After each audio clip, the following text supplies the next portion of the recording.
ఈరోజు మీరు ఎంతో నమ్మకంతో కాంగ్రెస్ పార్టీలోకి వస్తున్నారు.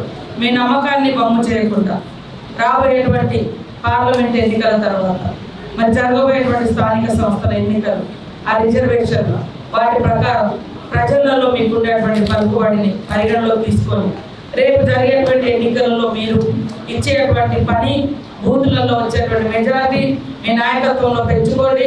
తప్పకుండా కొత్త పాత అనే తేడా లేకుండా అందరం ఒక ఇంట్లో కుటుంబం ఎట్లా ఉంటుందో ఈ ఇంట్లోకి రాగానే అందరూ ఒకటే కుటుంబం కాబట్టి అందరిని కలుపుకొని అందరినీ చక్కగా చూసుకొని మీ గ్రామాలలో మీరు ఏదైతే పనులు ఒప్పుకుంటున్నారో ఆ పనులన్నిటికీ కూడా నిర్మించే బాధ్యత నాది. మీరందరూ కూడా తప్పకుండా మీరు నమ్మకంతో వస్తున్నారు, ఆ నమ్మకాన్ని కాపాడే బాధ్యత మాది. మీ అందరి మీద మాకు ఒక నమ్మకం, మీరందరూ కష్టపడతారు. ఒక పేదింటి బిడ్డకు అవకాశం వచ్చింది ఆదిలాబాద్ జిల్లాలో.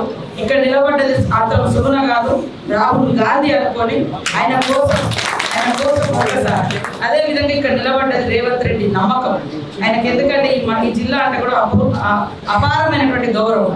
ఫస్ట్ ప్రయారిటీ కూడా ఇక్కడే ఇస్తాడు. ఎప్పుడు వచ్చినా ఈ ప్రాంతం కోసం ఆలోచిస్తాడు. ఫస్ట్ పర్యటన ఇక్కడే పెట్టుకున్నాడు.